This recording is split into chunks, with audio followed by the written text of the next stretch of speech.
Hello, everyone, and welcome back to the Barely Bookish podcast. Today, we are finishing the chapter "The Storm" of Kindred, and I am joined today with Candace. Hi. So, we find Tom. Tom is quite old now, and he's walking with a cane. Mm-hmm. Quite old for not very long, but you know. So, Tom tells Dana to change into something else because she's wearing a short dress and it's rained Yep. on. And she's like, everything I probably have is soaked. And he goes, it doesn't matter, change. And I'm like, okay, Tom.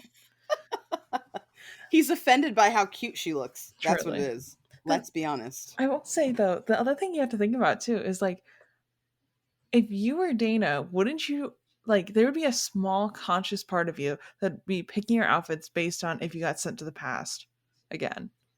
And, Well, it all comes down to what's in your closet, though, because we Mhm, talked about that. mhm, Like, what do you realistically have in your closet that's going to, like, help? And it's funny because when she describes her dress and it's like a short smock-like dress like a mhm, child would wear, mhm, I have a beach cover-up that looks like that I bought, like, in the Virgin Islands somewhere. mhm. And it's not even unreasonably short. It's, like, knee length, but I Yeah, imagine for that time, that's, like, Whore of Babylon, yeah. That's real Ankles? racy. Listen, a knee. Yeah, A right. knee is a lot. Ankle is already, you're in trouble. Mhm. But a knee, a whole leg? Disgusting. Come on, man. We're in There's polite company. Oh my god. We do find out though that it's been 6 years for the Whalens, but then again, only a matter of hours for her, so there's no Yeah, consistency because last time it was none. 5 years and 8 days for her. Right. Keeping her on her toes, I guess. So Tom is just like picking fights right now, and Mm-hmm. she's like trying to explain like the time difference. He's like, why do you still have like marks on your face? And she's like, that's from you. And he's like, I haven't seen you in 6 years. Yep. How dare you accuse me of such things? Yeah, and she's like, well, don't know what to tell you. It is what it is. Sir. I found it really interesting that he's like asking her, like, like, why are you here or whatever? How'd you find my son? Like, what happened? Because I think he's starting to realize that Hmm. whenever something bad happens to Rufus, she arrives. Hmm. Like, I think Tom is, like, that's the one time that I feel like he's actually kind of smart Hmm. when he realizes, like, he makes that connection. And she's like she's trying to explain, like, what happened to him and, like, why she's there. Hmm. And he gets mad at her for saying he's a drunk. Yeah, literally. It's like we all know this. I don't understand. What universe are you living in, Tom Whalen? That's like the whole book is about how he's a jerk. Why are you surprised? I know. It felt like very dementia vibes, Yeah, you know. agree. So Dana tells Tom that if he beats her again, Rufus is on her own and she'll stop saving him. And she's Hmm. like, yeah, I'm totally bluffing, but like maybe I'll buy it. And then Tom is like absolutely pissed about this. And he's like, if Rufus doesn't get better, I'm going to hurt you. Yeah. Like it very much implies that he's going to kill her if Rufus does not get better from this. Yep. So, Dana, with no medical knowledge, is just a Zero. writer, has to go up and be like, why? What is this? Okay. She thinks maybe it's malaria, which she already knew more about malaria than I did because she's like, Seriously. yeah, she's like, if it's a malaria, it can spread and everybody else on the farm could get it. And I'm like, oh, really? So that I knew because because mosquitoes carry malaria. Yeah. That's the only thing I know is that mosquitoes will bite you and then they'll bite somebody else and the disease can track that way. That's like the only thing Yeah. I know about malaria. See, I didn't even realize that. Like, I knew mosquitoes carried malaria. It Hmm. never put it together to me that it would, like, one person has it. That means everybody in the area gets it because the same mosquitoes going around biting everybody. I never Yeah. really thought about it. Yeah. I mean, like, once you know, though, you're like, oh, that makes sense. I don't know why I thought it was like a bee situation where, like, the bug gives it to you one time, bug dies. I don't know. I didn't know how it worked. But this is what I'm saying. Like, we're so far off Mm-hmm. from a time when people would know about that stuff. You know Mm-hmm. what I mean? Like,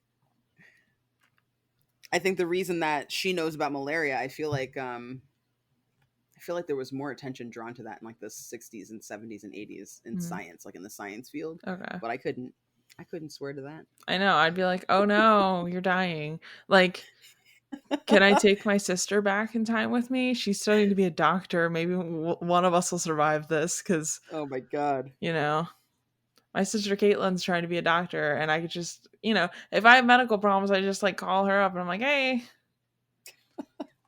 What's wrong with what me? is malaria? Question mark. Hey Google, Bill Gates. Also, this brings me to another point. In my go bag, I would have put like a infectious disease 101 book of some sort. Or like, Like a physician's desk reference or yeah, something. I would have gone to my parents' house, used their printer, used all their ink, put like notes upon notes about like diseases prevalent in the 1600s. And Yeah. then, I'd be like, you better not take this book away from me, otherwise you will all die. Seriously. It's a book of witchcraft. Yeah, there you go. And then it says administer 2 aspirin, and I scratch it out 3. Like,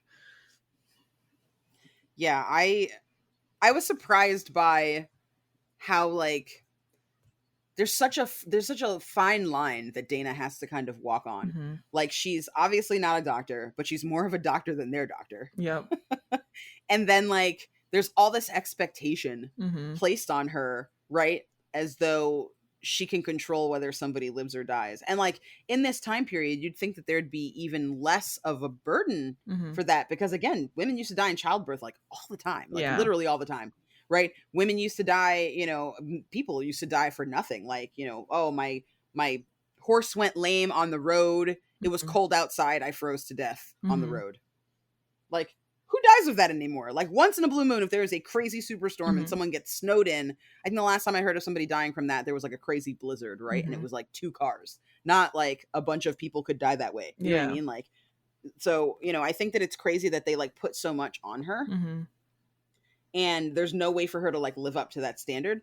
But I kind of wonder if it's a metaphor for slavery. Like that's exactly it. Like you are too stupid to be on your own, Mm-hmm. and you're too careless to have money or rights, and you're too weak to support yourself. But you can support us, Mm-hmm. and you can feed us, and you can cook for us and clean for us, and you can be trusted with our children and to raise them, and you Mm-hmm. can, you know what I'm saying? Like they could do all of this stuff for white people, but they couldn't do it for themselves. And like living with that like that obvious incongruence, right, in Mm-hmm. your life. Like what does that do to a person? Yeah. Like Dana's been doing this for, kind of 5 seconds. You know what I mean? Mm-hmm. In real time. Like she's not been away super long. And even in the world of, going back in time, I think she's cumulatively not even really been there for a full year yet, Mm-hmm. right?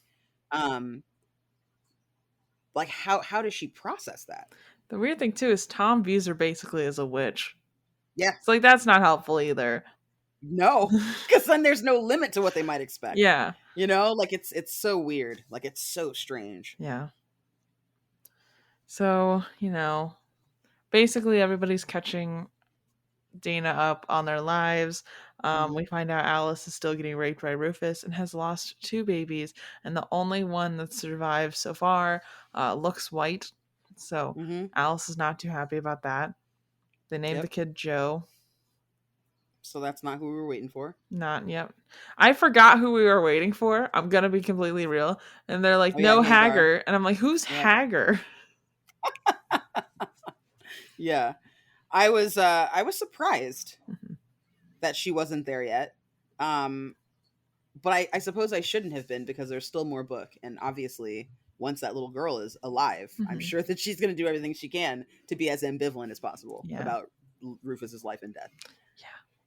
Yeah. I just think it's funny that I forgot the entire reason we're there because I was like so wrapped up in everything that she's going through. Sure. I'm like, oh Yeah. yeah, we have a purpose right now. We have to make sure this baby gets born so that your Right. family can continue. Right. Like that's the whole reason we're even saving Rufus. Yep. Ugh. Trash bag. So Rufus gets better, and then Tom starts having pain in his chest. And Dana's like, that sounds like a heart attack. There's nothing I can do about it. Literally. Yeah, not as what is she supposed to? We don't know how to solve that. No. We still don't really know how to solve that. Like, you either catch it in time or you don't. And then Yeah. there's, there's systems and things like that that people can do to kind of, and drugs they can give you, Mhm. and adrenaline shots and things like that to, like, help modify Mhm. what's happening to you and hopefully save your life. But like, with absolutely nothing in the 1800s, he never stood a chance. No. To me, that's enough. That, to me, in the 1800s, that was probably a natural cause of death. Yeah. Even now we kind of consider it a natural cause of death, you know? So mostly it's like Yeah. it's not really brought on by anything. It's still just Yeah. kind of one of those things that happens. I think that Rufus comes and asks her, like, oh, save him, save him, save him. Can you save him? Just like he did with her, Mhm. right? Just like Tom Whalen did with Dana about Rufus. Mhm. And I thought it was, again, like, there's a certain willfulness to Rufus. And I think we've always kind of seen it, right? Mhm. When Margaret's trying to be sweet to him and trying to be nice to him, right? He can't even, like, get there for his mom. He screams at her. When it's his dad, he's obviously kind of afraid of his dad, Mhm. so he's respectful, but only to, like, a point. Like, he doesn't mind disobeying Tom, right? Mhm. So all this time I was like, okay, well, he doesn't want to be like his dad. He doesn't want to be like his parents. Mhm. But, like, he hears, it's not like he's not lucid when Tom threatens Dana. You know what I mean? He's there. He hears. He's talking to people. Mhm. Like, he's aware of the fact that, Dana's like, I don't know that I can save him. I'm going to do everything that I can. And he's like, oh, it's him or you. Mhm. So she has that whole conversation in front of Rufus, and then he expects the exact same thing when his dad is dying. And it's like, all of that childlike understanding, right? Their friendship, their Mhm. relationship, his respect for Dana, like, that is being so quickly eroded, and, like, it reminds me of people's politics. Like, right now we have a lot of people who are trying to downplay, the importance of solving this issue with police brutality, right? Mhm. Solving the issues of racism and systemic inequity in our country, Yeah. right? You have a lot of people who are actively interested in figuring out ways to make things better and more equal for everyone. Mhm. But then you've got people that, like, used to listen to Bob Dylan and used to listen to Joan Baez and all these people that used to go to, like, marches and, like, protest songs and whatever. I love Buffalo Springfield, right? But they're like, kids should be allowed to have guns in school. They need to defend themselves. And you're like, wait, what? How did you Yeah. get here? I I feel like it's like that. Like, how did he get here? I Like, how know. did anyone, what case is being made that you are going from, this is what I believe, I know this person is bad, I know he's a shithead, Mhm. I know that people should be equal, I know that you really shouldn't be a slave, Dana, and you're not, and that shows me that, like, not black people aren't inherently slaves. Like, Mhm. I have all of these examples in front of me, right? He even sees her books, Mhm. right? He's like, he has all this information at his fingertips, and he chooses to avoid them. Yep. There's honestly at this point, like, this isn't even a nature versus nurture thing for me No. with Rufus anymore. Like, he Hmm. actively chose to be this way, Oh yeah. even though He everyone, had plenty of examples as to how not to be. yeah. Hmm. Yeah, And it's, steps right into his father's yeah, shoes. and he hated his dad, so Yeah. I don't know. So why is he even sad when he dies? I don't I think know. he just wanted to be a shit to Dana. Like, I really Yeah. genuinely think he just wanted to be a shit, because he dies and he immediately has her send for Nigel. And I'm like, what's Nigel going to do? Like, what are Yeah. you going to inconvenience him with? Yeah. So Okay. after Tom dies, Dana just, like, gets thrown out into the field. Yep. With a new overseer. Yeah. Because, like, the last overseer, Tom hired him after a while. Like, Mhm. originally when Dana got there to the plantation, Mhm. and, like, I know before I was saying farm because it's small and I wanted to emphasize how small, but it's still a plantation. Yeah. Anywhere there's going to be, like, slaves, it's a plantation. Mhm. So like, he originally, it was Mrs. Whalen's brother, Mhm. right? That was there as the overseer the last time Dana had arrived. And then this time it's some new guy. And, like, the second she said it was some new guy, I was like, oh, girl, strap in. Yeah, right? Strap in. Because this person has something to prove, because he's not, like, a member of the family. Like, the other guy had to, like, at least listen, and Mhm. he wasn't left to, like, his own devices all the time. But this person, I mean, he could be anybody. This Evan Fowler person, like, he could Mhm. be anybody. And, like, she immediately notices that he's mean. Yeah. He's just, like, wicked brutal. One, he's a micromanager, but Yep. two, he's a micromanager who punishes. Well, I mean, that's literally what an overseer is. Yeah. Like, this is a common job on plantations, is an Yeah. overseer. So the overseer essentially was And again, this is why they don't have one in the beginning, because Tom Whalen would mete out all of the punishment, right? Mhm. The reason that they get an overseer is because Tom Whalen gets a little bit older and Rufus doesn't seem to want to get his hands dirty. Mhm. And now we know that that's what it is with this Evan person, right? It's Yeah. Rufus is now the man of the house. He doesn't want to get his hands dirty, right? Mhm. He doesn't have the gumption that his father had to like look somebody in the eye and do this, right? Mhm. Which means he knows that it's wrong, or else he'd be able to take that in hand and do it himself if he really Yeah. believed that it was just about, oh, showing punishment or whatever, and it wasn't malicious. He wouldn't have a problem doing it. So it already shows you that he feels differently about it, Mhm. right? So like an overseer, literally the only job was to stand around Mhm. on a horse, right, ride up and down the fields and harass slaves. That's Yeah. it. Like most of the time people would be so afraid that they would just keep time. They would just work, right? They Mhm. know they have to work. They don't want anybody bothering them. They know that if they work really hard, they can go get a hot meal at the end of the day. They can go see their children again and hopefully bed down for the night, right? Mhm. And then have to do the whole thing over again tomorrow, but hopefully things will be all right, right? Yeah. Things will get better once I'm home. But like this person, like sometimes overseers, and you see this a lot, if you study, slavery and American history, like a lot of the people that were overseers, they were attracted to the job because part of the job is being cruel, Mhm. part of the job is being abusive, part of the job is hurting people. You know what I mean? And we see that, like we hear that the order comes down from Rufus for Evan to take her to the fields, Mhm. right? And she's like, okay, field work, I can do that.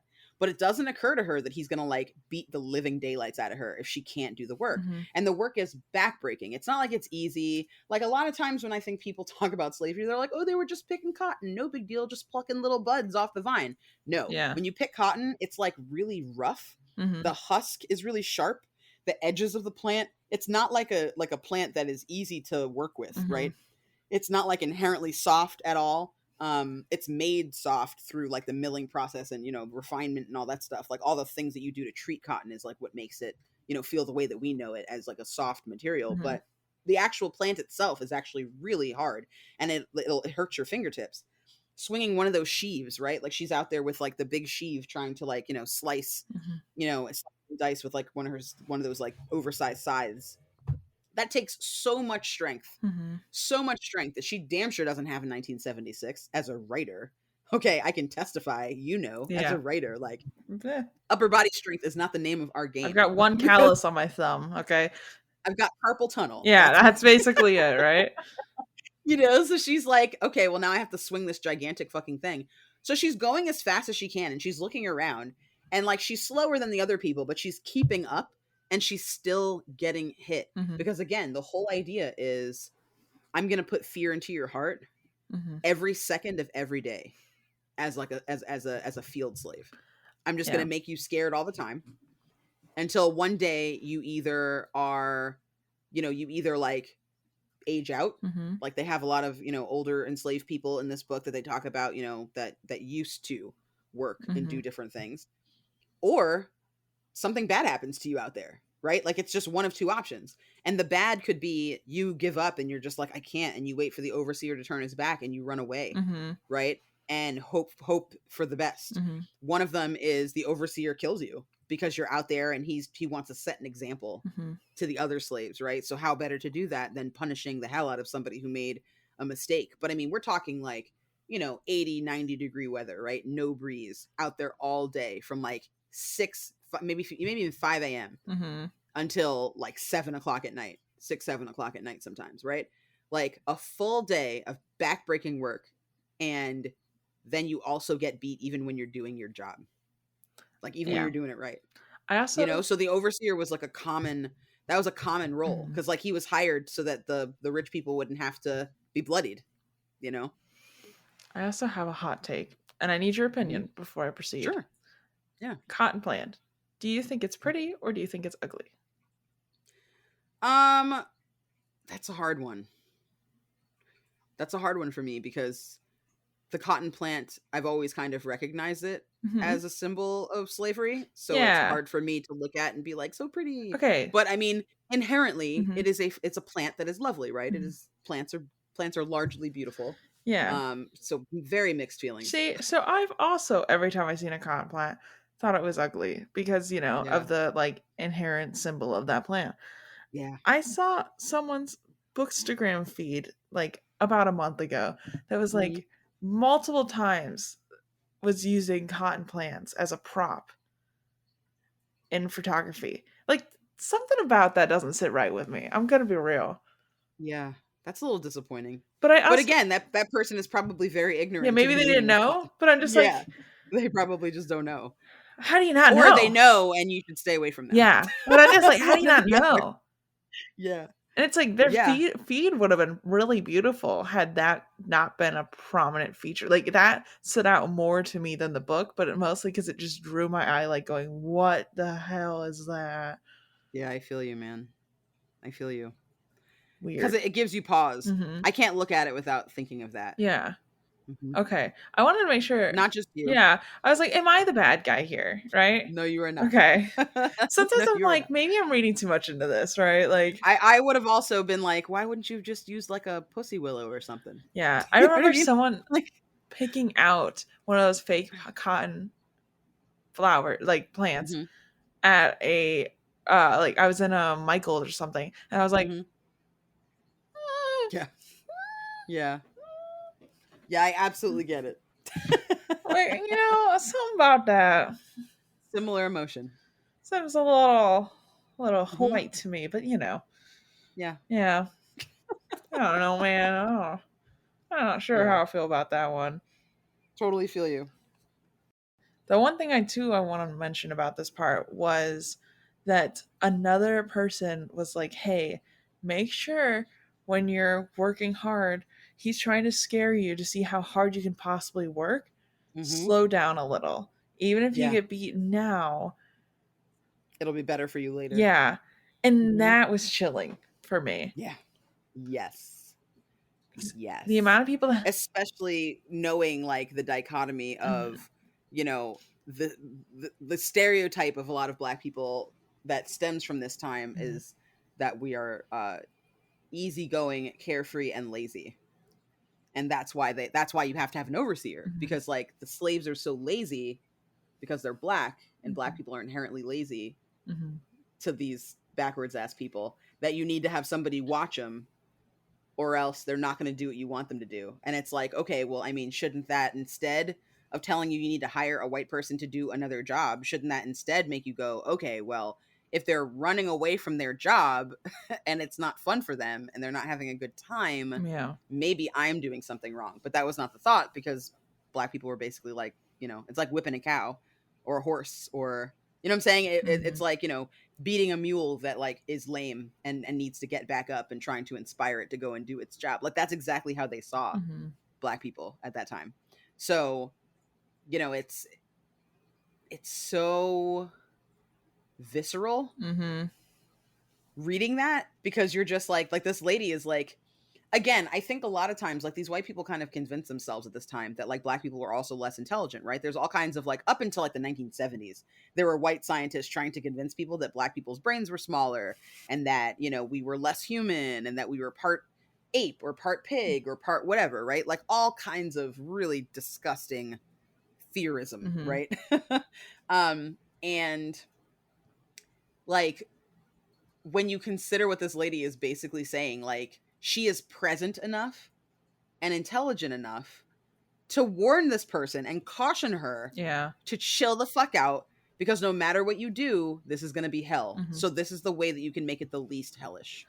yep. Like she's that intelligent that she has come up with a plan Mhm, to help both herself and other enslaved people, to hopefully like make things less awful for everybody. You know what I mean? mhm, But like these people inside the house genuinely believe that these black people that work for them are subhuman. mhm, Like there's like a whole other story in this book. There's like multiple stories in this book, right? There's the 1976 story between Dana and Kevin. mhm, Then you've got like the 1800 story with Rufus and his family. But then you also have the 1800 story with all the black people. mhm, I mean, even Nigel, like, and that's what I love about this book, is that it gives these enslaved people a chance to be more than just characters in like a white centric play, right? Like Uncle Tom's Cabin, perfect example. mhm, That's a book that's about black people, mhm, but like it's not really about black people. It's really about the white family that these black people worked for, and the stereotypes that white people saw them through, like the stereotypical lens Mhm. that these white people saw them through, right? Which is why there are so many stereotypes that fall out of that, from, you know, the Uncle Tom to the Jezebel to the Mammy to Sam is a big one, the Sambo. Mhm. That one's terrible. That's the sleep and eat all day, you know, I eat a lot of watermelon kind of thing, kind Oh of god. stereotype, right? That's where that comes Yeah. from. That book was written by an abolitionist. Mhm. Harriet Beecher Stowe was a prominent abolitionist. She believed that slavery should be abolished. So that's what the good guys wrote. Uncle Tom's Cabin. I can't wait to read that. And just Yeah. like I feel like every page at the end of it, I'm gonna be texting you and be like, bruh. It's hard because like it was a boon, and there are a lot of like black theorists and black historians Mhm. now that have to kind of reckon with it, because for a long time it was considered by many in the black community to be racist, but like now people have to kind of like at least admit that it helped change other white people's minds Mhm. at the time. But it's hard because it was so unprogressive. Like Yeah. it was just barely not racist. I And don't by saying that, I mean it's still racist, just this woman wanted equality. I literally don't know how I'm gonna find someone to talk about that because I'm gonna have to be so picky. You know what I You are. mean? It's going to be a very, very, very, very, very fine line for you. I know. Finding That's read that. because it's gonna have to be It like could go so bad. it's gonna have to be like someone who's done a lot of like black history work. Like I'm gonna have Mhm. to find a historian. Yeah. That's the only way this is gonna happen. And even if you do find a historian, they might not be impartial. I That know. might be a historian that's like, no, I fully condemn this book and I fucking hate it. You know what I mean? Which is also When I fine. had to read it, in school, my mom was like, use the Cliff Notes. The first time in my life, Mhm. and the last time in my life, that my mom was okay with me using Cliff Notes. Yeah. Actually, no, that's not true. It also was for Huck Finn. Yeah. It was Huck Finn, I didn't know what that and book was about and I bought it. So I was like, yeah, oh, sometime because I was like, it's a popular classic book. I'll discuss that on the podcast sometime. And yeah. I'm like, sometimes I don't think about the fact that like the fact I don't read the summaries of books really Hmm. does affect me a lot. And I was like, because you mentioned it, and I was like, oh, maybe I'll read it, and I'll have someone that wants to do like a hard hitting conversation about it. Yeah, But now I gotta find someone that wants to have a hard hitting conversation about it because I don't want someone to be like, yeah, oh, let's just discuss through the summary because like that's a book that's not okay for sure. yeah, Like I need someone that wants to have these like conversations about race and like knows a lot more than I do. So I need someone like well educated on that because there's no way you're gonna have me sit down with another podcast person that's just like casually likes classics because that's not the book for yeah. that.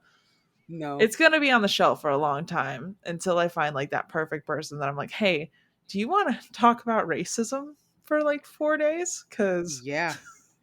And it's definitely a lot to unpack because you have to go into all of the stereotypes that fell out of that. mm-hmm. So if time goes by, you can't find anybody, I am obviously here for you. I will do Thanks, that. friend. I will take that on with you. And we will go through it. It'll be the first time I've actually read it too, Yeah, because I've only read this fucking Cliff Notes. Um, big preach to you. yeah, but like it's gonna be heavy, especially because again, there's a lot to unpack. This lady thought she was doing us a favor writing that book. Mm-hmm. She thought she was being like woke. Gotta love that white savior complex, Yeah. I dude. mean, granted, like Mhm. she did do the work. Like we got emancipation. Fucking Abraham Lincoln was like, "Thank you so much to fucking Harriet Beecher Stowe. Mm-hmm. You were instrumental in emancipation. Like your novel really touched my heart and led me to understand like this is what I'm saying. Like you're going to read it and you're going to be like, I don't what? Yeah. I don't how? What? Why? Yeah. It basically was like, this is really anti-Christian. We should be nicer to these people. Mm-hmm. They can't help how stupid they are.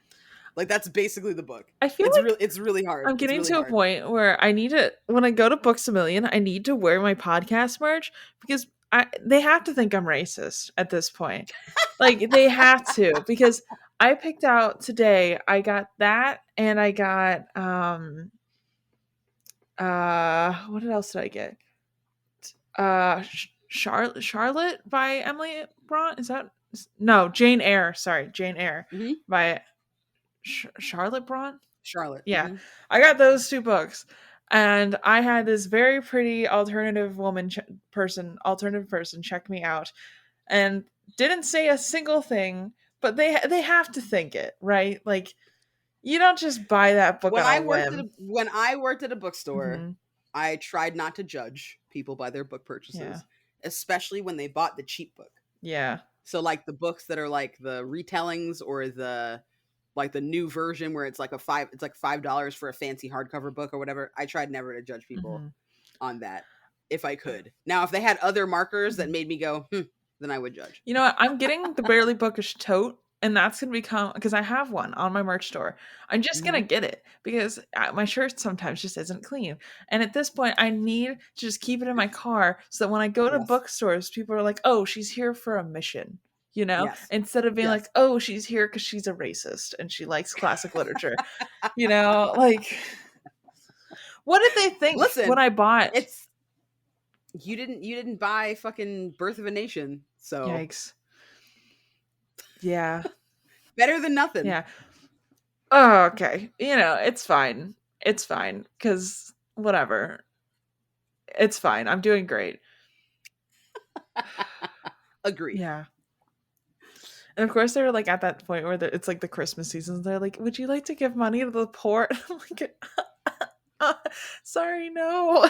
I Listen, the answer is yes. I do want to give money to the poor. Therefore, I will keep this money in my I pocket. know. I'm like, I live bill to I'm the bill. I poor. can't. It's me. They're like, she's like, my goal today is to get someone to give this giant squirrel, to a kid in need. And I'm like, Oh I'm a well. kid in need. I don't know what to tell you here. I'm sorry.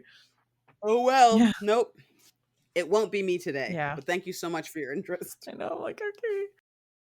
So Dana is just trying to, I guess, be a field hand, which I honestly don't think anybody could survive those conditions. Like the way that like this scene describes it, like there's no training for it. There's no leeway. You either do it or you like do or die basically.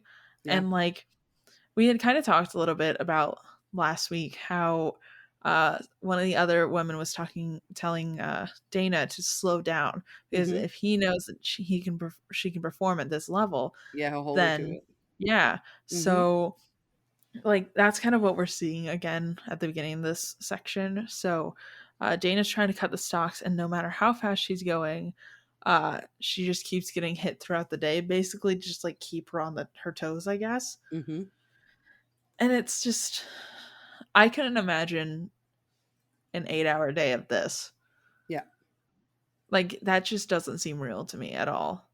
Well, I mean, I think what's interesting is that no matter what you do, you're going to get beat for being lazy, right? Hmm. Fowler even says to her, like, you're not getting fat and lazy in the cookhouse anymore, as though she did absolutely nothing, even though Hmm. like she was taking care of the man of the house. Like Hmm. she was making sure that, that Alice was safe. She was doing a ton. Like we know that she's very busy in the house.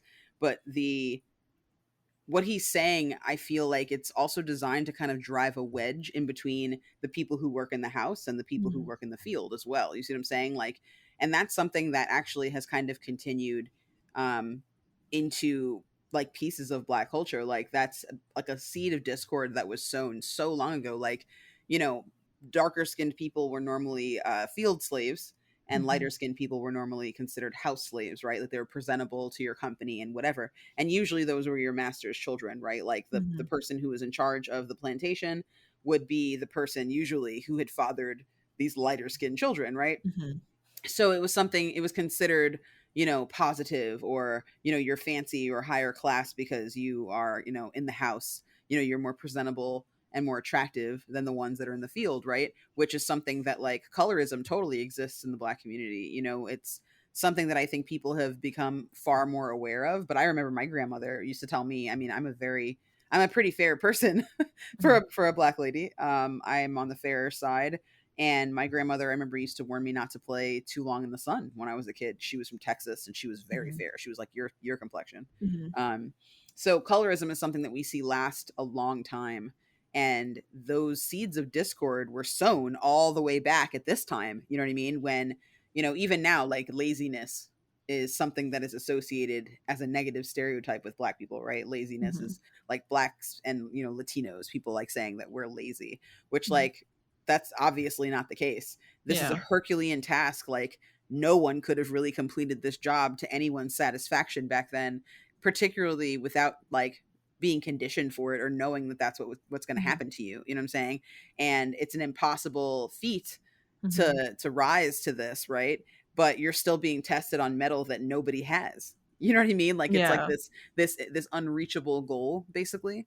And I feel like, that's kind of been the narrative of the Black American for a long time. Like you have to jump twice as high to like ring the bell. You know what I mean? Mhm. Like it's almost impossible for you to succeed, but if you do, you get just as much as the next guy. You know what I Mhm. mean? Like that's basically what's happening to Dana. Like she is somebody who has been treated with respect and care for so long, and it's horrific to her because what she's experienced isn't love and affection and respect and care. It's duress. You know what I mean? Like Mhm. even her life isn't, some like paradise. You know what I mean? And then it just gets worse when she goes to the field.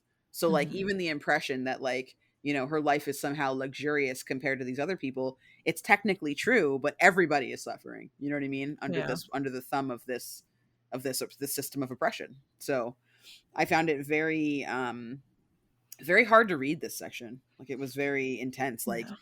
especially knowing that Dana isn't somebody who can even wrap her head around this. Like if you're a slave and you see other people getting beat regularly, I Mhm. imagine you eventually think it's going to come for me. But this is somebody who's had, you know, limited exposure to such things and now it's Mhm. happening to her and it's just terrifying. Like my mind is like right there with her mind.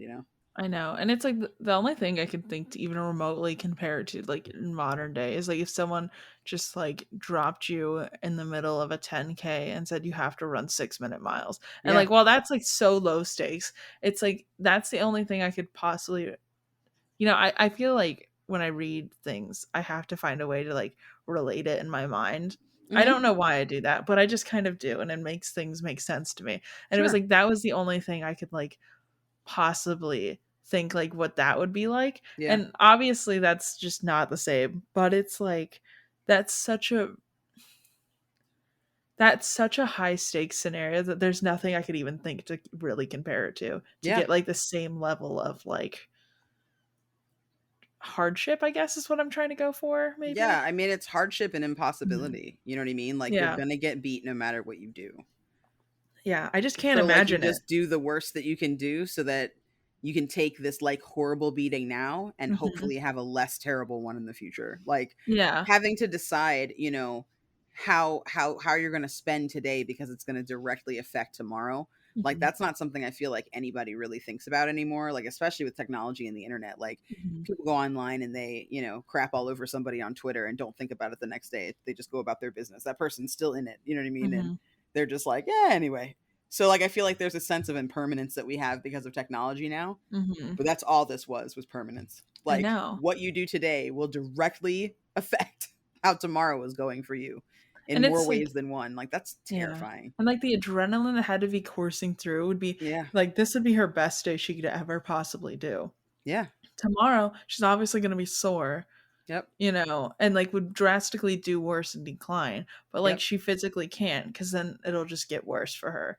Well, that's why I think that people used to hire overseers, right? Instead Yeah. of like the person who has to like deal with these, these enslaved people day after day. It's Mhm, somebody who does that for the person that owns the plantation, right? Like mhm, they don't have to get their hands dirty. They don't have to bloody themselves because, the only way you can keep people down like that and oppressed like that, mhm, especially people again, like the reason that black people are being used as slaves, at this time period is because they're considered to be strong and mhm, more capable and more able-bodied or whatever, right? Which mhm, like if that's how you feel and that's what you believe, then obviously you're afraid what happens if they rise up against me, right? Like I'm not going to be able to deal with that. So that's why you hire an overseer. So that's somebody that's even bigger and badder than them that'll terrorize them and traumatize them every day and keep them in line. And like yeah, it's insane that like there was a job that was like head torturer in charge basically. mhm. Like that's essentially what this person's role is to just traumatize people into staying and not running away and working hard for nothing. you Some know sometimes I it's think if there is a hell, this is what it has to look like. oh yeah, big time. You know what Big I mean? time. Yeah. And I feel like, I kind of wonder too, like at this time, like people, like religion obviously has been an institution for a long time, but Mhm. like these people are teaching Christianity while keeping their fellow man enslaved. Like what awaited them? Like, Yeah. is this their hell? Is it just the reverse? I, Is that where they wind up? I've said it once and I'll say it again. When I have, when I inevitably die, I want an afterlife podcast. And if I can do that in the afterlife, I will be interviewing a round of people and be like, so you were in the antebellum South. Yeah. Ha- What were you thinking? what were you thinking? So if subscribe to the Patreon now, I will carry over the patrons in the afterlife. If I can make that happen, it will. Whether I go on the good place or the bad place, you will get the Barely Bookish podcast if I can inevitably make it work. Like and So subscribe. like and subscribe. Listen, whoever's in charge of the afterlife, you've got at least 20 years, hopefully, to figure out how I can make this You're happen. aiming really low. I said at least, okay. I'm hopeful that like World War III hasn't started or something Oh, that's stupid. true. Yeah, you You got a know, point there. listen, I, We're realists on this Barely I Bookish yeah, podcast. truly. I hope I live until I'm like 90, but also there's at least a 20-year time period in which you can figure out how to get me the Afterlife podcast. I want that seat, okay? True. Because I am a workaholic and I will work not until I'm dead, but even when I'm dead. Even thereafter. I Yeah. feel that. Yep. Especially if you're being creative. Mhm. Mm. And that's going to be a fun little thing for all of us. So, look forward to that if I can make it happen when I'm dead. I the Long Island medium on my podcast. Like, yeah, I didn't think there would be afterlife podcasts. I'm so happy we're here. I've got an exclusive. It's Yeah, Rachel Ames from the Barely Bookish podcast. someone's gonna Ouija board this in like 80 years, and I'd be like, so. I found this ancient relic called the Barely Bookish podcast. Uh, she said that she'd do an afterlife podcast. Can someone summon the ghost to find out if this is a new phenomenon? And someone's gonna like some teenager's gonna bust out their Ouija board and they'd be like, "I'm reporting live with Rachel Herschel." Oh my god, this Oh is all I man. want. Okay, it's fine. It's fine. People are gonna be so concerned for my mental health after this. It's fine. Listen, you're just trying to be prepared. Yeah. Oh my god. Anyways, stay tuned. Jesus Christ. I need a therapist. Moon, I see you. I don't know. You're gonna just pretend to groom yourself. Mm-hmm. She was totally hunting my foot. And she's like, Yes, but now you've caught her, so she can't make eye contact. no. She's like, never mind. La la la Yep. la la. Yep. Just ignore me. I see. She did it again. And then she's like, oh, just kidding.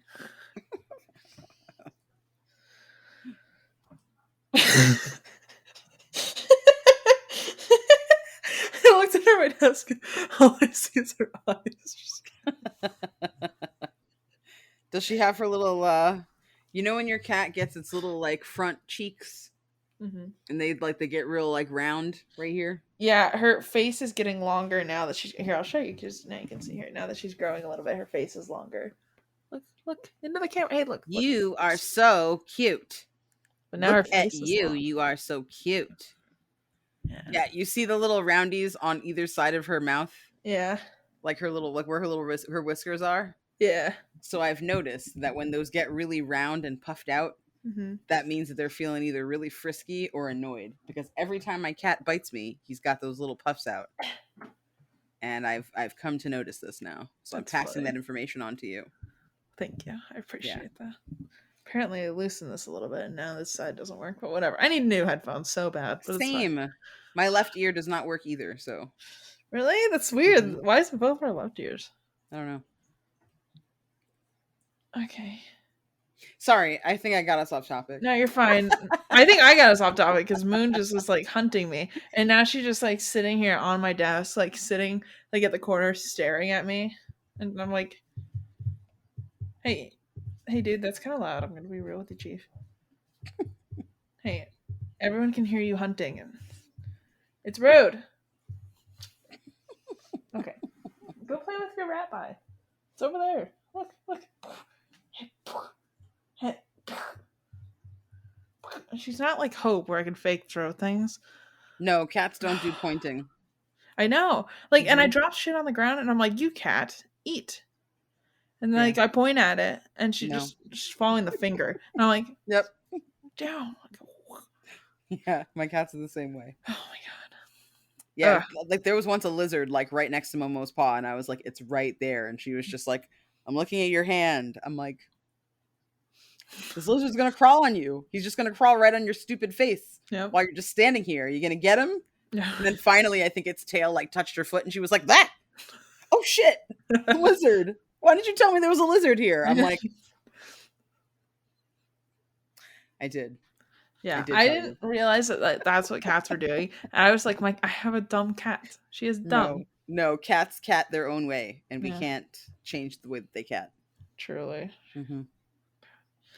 Anyways, I love that. I'm gonna have so many bloopers for us. It's gonna be so great because I do bloopers on Patreon too. So this will be there. Oh, anyways, so while all this is going on, she ends up passing out in the cornfield because, like, how wouldn't she? Yeah, he just like beats her until she passes out. Yeah, like I, yeah, I feel like most people would. Hmm. Again, for like the entire argument that like at least they were cared for and looked after. Like she was Hmm. left in a field. She was not cared for, nor was she looked after. Like No, I that argument was just people trying to like push this entire thing under the rug, absolutely. you And I know? mean, people still say things like that, but I'm like, okay, well, when you've got a bunch of outdoor cats Hmm. and or like geese or something, and you like throw bread at them, Hmm. are you caring for them and making sure that they're safe and well fed and they're Yeah. getting all the nutrients they need and they're flourishing and they have freedom and they can go wherever they want and they can just roam and you don't get mad if they leave you? Like, you see what I'm saying? Yeah. Like, that's not the same. I mean, if a girl gets kidnapped in like Iowa by a psychopath and kept in Hmm. a basement for 6 months, right? Even if they don't touch her inappropriately, it's still a harrowing and nightmarish experience. And that's basically what slavery was, but at Hmm. like a macro level. Yeah. You know what I'm saying? Like whole swaths of people kidnapped and just like transported to a completely unfamiliar place and then beaten into submission until they gave up what they wanted, you know? Um, and I think that like that's not something we should be trying to forget. It's something that we should be examining Hmm. and recognizing and seeing how we got here. Like, why did it take so long to end? You know, be honest about it. Hmm. Because, you know, as much as people are like, you know, like a lot of people are like, oh, well, those are my ancestors. I shouldn't have to answer for what my ancestors did. Like, Hmm. that's not fair. And like, I feel you. I totally understand that. But at the same time, right? If you can go, those are my ancestors, I shouldn't have to be affected, then explain to me why I am affected by your Hmm. ancestors' actions right now. You see what I'm saying? So like I get people who are like, "Oh, it's just a lot of doom and gloom. I don't want to talk about it, whatever. It brings down the Hmm. mood." For sure, it totally does. But like there are people who live in that mood. Yeah. You know what I mean? Like that's their existence. So, you know, talking about it in my opinion like helps right that wrong. Like my partner for example, right? He's been passed up for a job. You know, Hmm. he was probably the best person for the job. And like I don't agree with that. If you have, you know, two candidates that are equally like good at that job, a lot of people will go with the white candidate because oh that white guy reminds me of myself when I was just a young strapping guy in ad sales or whatever the hell, Hmm. you know, thing you're doing. um that's part of the issue, right? Is that people like they won't see like the young woman sitting there and be like maybe she can be like a young me because they just think kind of one track mind. I'm a white guy, he's a white guy, I'm Hmm. going to relate with him better, right? So when you have situations like that, I feel like it just kind of furthers that issue.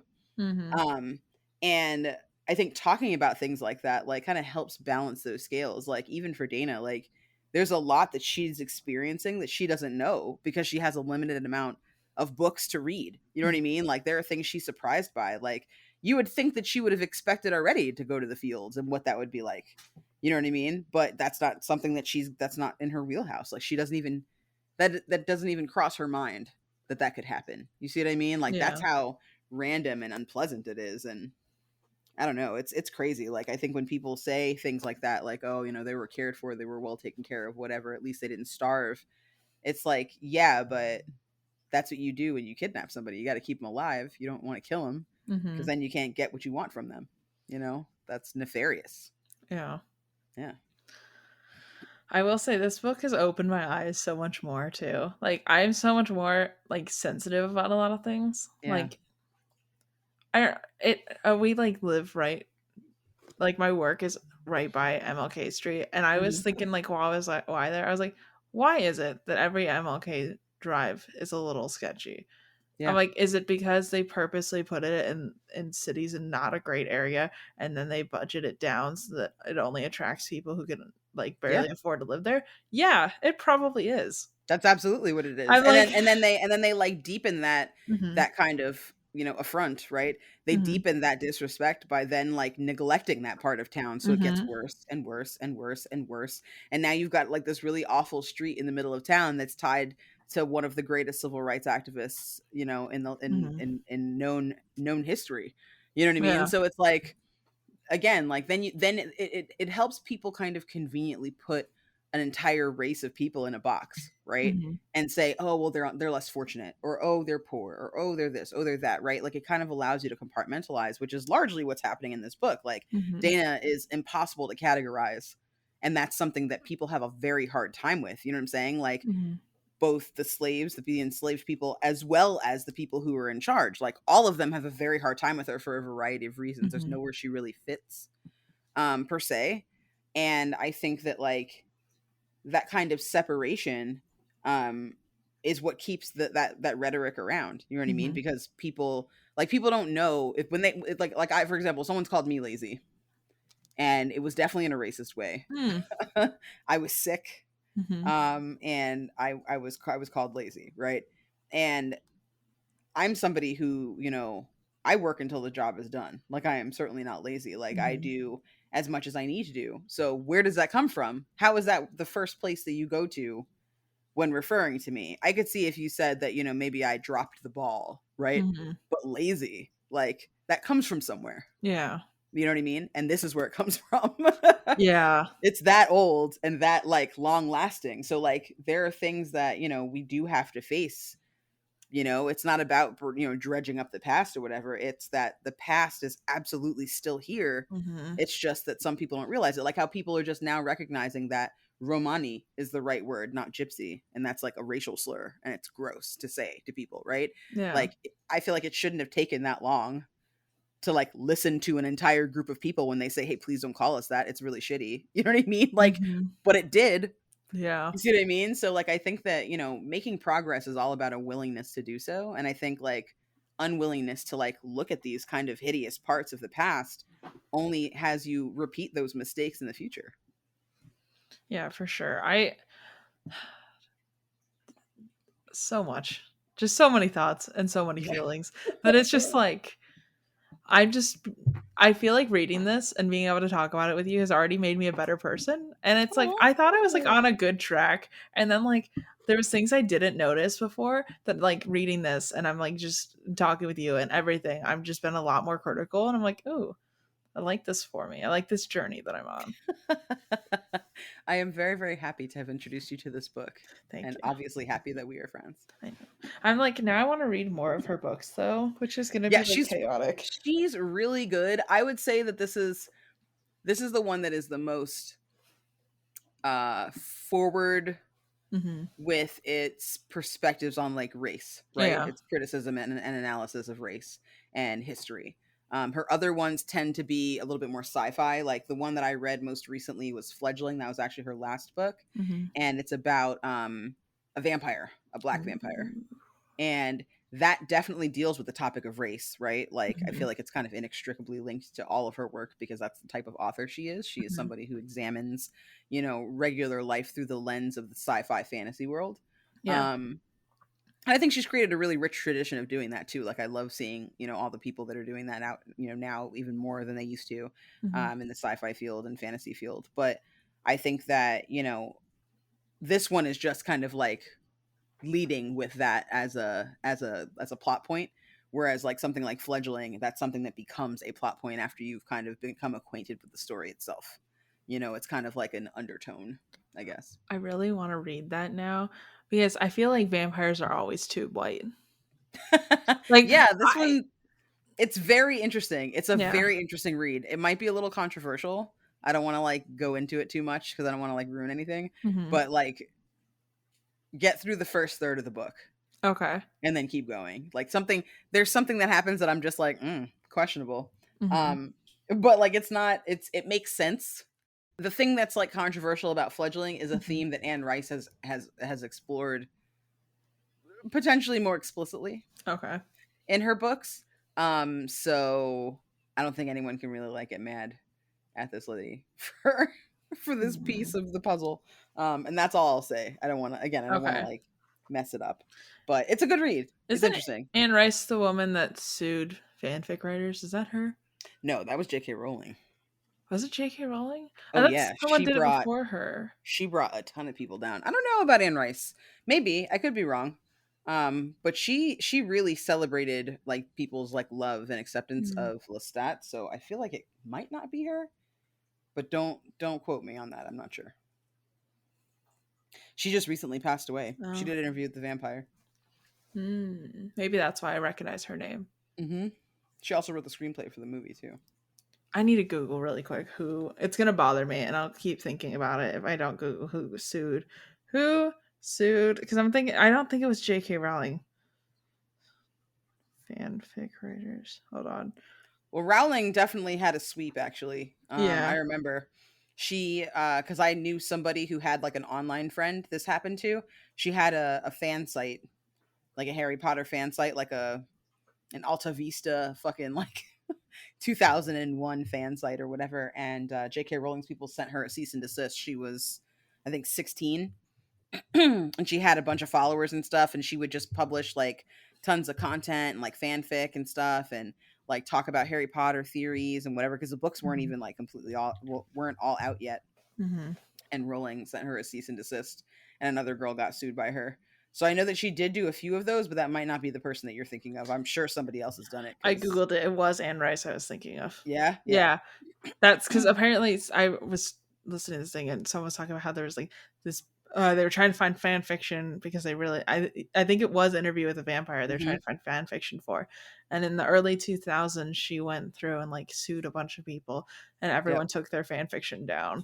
So there's no Yeah. fan fiction for her books. And I was Well, like, oh, unfortunately, now she's gone. And fortunately for them, they can probably put it back up. yeah, and I think that's why it was like sticking in my mind is because there was a bunch of fan fiction coming out about it Hmm. because everyone had it from like the 90s to like It's a shame 2000s. because, like, her writing, I feel like, is like only a couple of steps better than fucking fanfic anyway. She Yeah, should have just been cool with it and like taken that compliment from right. people. You know what I mean? I feel like, her novels were extremely influential. Hmm. And I think anything influential is gonna, have people that either copy it or try to incorporate it into their own art. You know what I'm saying? Like that's Hmm. just the nature of being successful. You know what I mean? It's not like no DJ samples Beyonce. You know what I mean? Yeah. Like, come on, man. So, Interestingly enough, Margaret Mitchell's name also came up when I googled author who wow. fanfic sued fan like who was writing fan fiction about Gone with the Wind that she felt the need to sue. Like that's so tough. I wonder if people wrote like woke fan fiction that she didn't like, Probably. or extra racist fan fiction that she didn't like and didn't want to be Yeah. privy to. Please don't lump me in with these crazies. Yeah. I only wrote a mildly racist book, okay? I didn't write a Mildly. fucking That book was so bad. I'm still ashamed. I know, but I'm telling you, like people back then, they were relatively racist. It wasn't just like outwardly Mm. racist.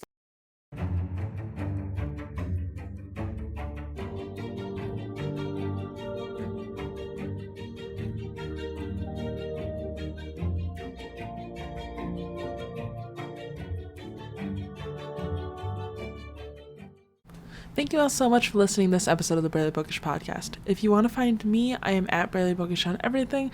And if you want to get some exclusive access to exclusive episodes, please consider checking out the Patreon. It is all donation based, so now you can get access to the Patreon for as low as $1 a month. And then everybody gets the same stuff. So it's just how much ever you want to donate. And you get early access to episodes. Episodes will come out on Monday morning instead of Wednesday, and then you get the exclusive episode every month. And we're gonna try and make a bunch more things, so please consider joining. Oh, you also get Discord, which is cool. And yeah, please consider joining, and you can get a lot of great features, and you help support the podcast. But I don't have a ton of announcements. If you want to find me, I'm at Barely Bookish everywhere, and I am on Twitch as well. I do a lot of writing sprints, so that'll be fun, especially with Camp NaNoWriMo coming up in April. Let's get all our books done. But thank you all so much for listening. Next week we will be continuing this chapter of Kindred with Candace again. Our logo was designed by my little sibling Sarah. Our theme song was created by Raphael Crux. And I'll catch you guys in the next one. Bye!